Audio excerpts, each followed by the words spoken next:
सन 1950 के अंत में और 60 के दशक की शुरुआत में अमेरिका के लॉस एंजलिस और कैलिफोर्निया की सड़कों पर एक ऐसे सीरियल किलर का आतंक था जो अपना शिकार सिर्फ बूढ़ी औरतों को बनाता था। यह सीरियल किलर पहले उनका बलात्कार करता और फिर निर्ममता से उनकी हत्या कर देता। इस सीरियल किलर का इतना आतंक था कि बूढ़ी महिलाएं घर से निकलने से घबराती थीं। आज के इस ब्लॉग पोस्ट में हम उसी सीरियल किलर के बारे में जानेंगे जिसे दुनिया बाउंसिंग बॉल किलर के नाम से जानती है। 28 मई 1959 को रुथ ग्विन नाम की एक 57 वर्षीय महिला अपने काम से घर की तरफ आ रही थी। दोपहर का समय था। अचानक पेड़ के पीछे छिपा एक व्यक्ति बाहर आता है जिसके हाथ में एक मोटा डंडा होता है। उस व्यक्ति ने अचानक रुथ के ऊपर हमला कर दिया जिससे रुथ बुरी तरह घायल हो गई। उसके बाद उस व्यक्ति ने रुथ को बालों से पकड़कर घसीटते हुए पार्किंग एरिया में ले आया और फिर उसके साथ बलात्कार किया। रुथ की चिल्लाने की आवाज कुछ लोग सुन लेते हैं। जब वे लोग उसके करीब आते हैं तो वह व्यक्ति उनके आने की आवाज सुनकर वहां से भाग जाता है। रुथ को हॉस्पिटल ले जाया गया मगर कुछ समय बाद उसने दम तोड़ दिया। रुथ के ऊपर 7 साल पहले भी हमला हुआ था। जब वह किसी काम से बाहर जा रही थी तो एक कार में सवार व्यक्ति ने उसे जबरन अंदर बैठाने की कोशिश की। रुथ ने उसका विरोध किया और जब वह भागने लगी तो उस व्यक्ति ने पीछे से उसके पीठ में गोली मार दी, लेकिन रुथ उस घटना में बच गई। पर रुथ आज इतनी भाग्यशाली नहीं थी। हालांकि यह घटना उस किलर से संबंधित नहीं जिसकी हम यहाँ बात कर रहे हैं। रुथ की हत्या के 8 महीने बाद 29 जनवरी 1960 को अमांडा रॉकफेलो 73 वर्षीय महिला की गला दबाकर हत्या कर दी गई और उसकी लाश उसके घर से कुछ ही दूरी पर मिली।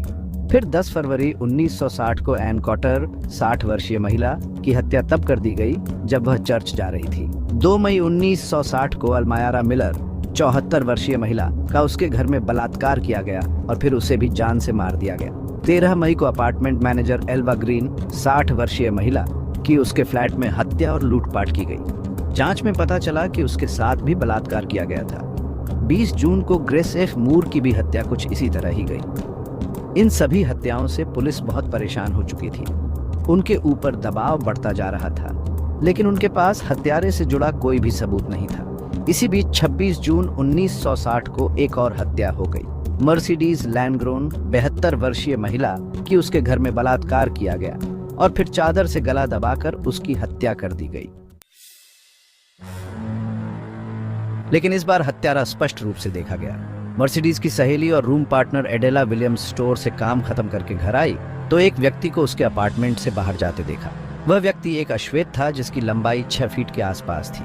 वजन लगभग 70 किलोग्राम का था। काले कलर का धूप का चश्मा पहने हुए था और एक सफेद कलर की गेंद उछाल रहा था। कातिल के हुलिया के बारे में मीडिया में जब बात पहुंची तो यहीं से उसका नाम द बाउंसिंग बॉल किलर पड़ गया।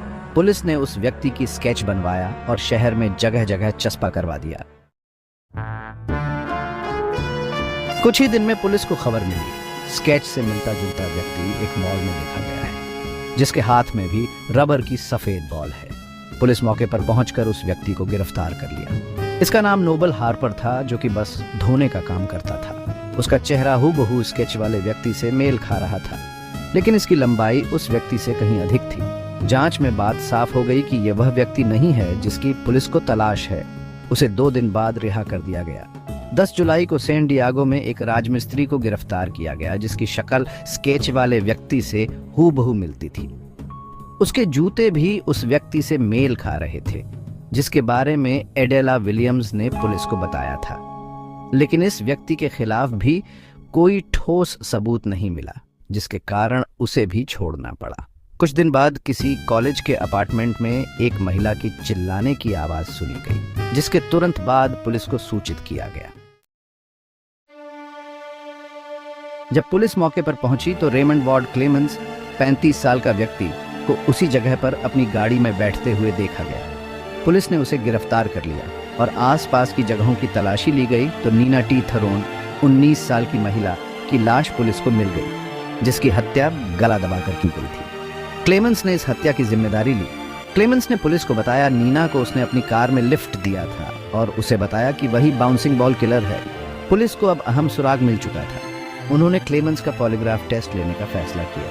इसमें उसने नीना की हत्या की बात तो कबूली, लेकिन बाउंसिंग बॉल किलर वाली बात उसने झूठ बोली थी। नीना के कत्ल का दोष क्लेमेंस के ऊपर लगा और उसे उम्र कैद की सजा मिली। लेकिन पुलिस को जिस सीरियल किलर की तलाश थी वह अब भी उनकी गिरफ्त से दूर था। संदेह के आधार पर कुछ और व्यक्तियों को गिरफ्तार किया गया, लेकिन सबूतों की कमी के कारण उन्हें भी छोड़ना पड़ा। समय के साथ हत्याएं कम होती गईं और धीरे धीरे लोगों के जहन से यह किलर उतरता गया। आज भी यह रहस्य बना हुआ है कि कौन था।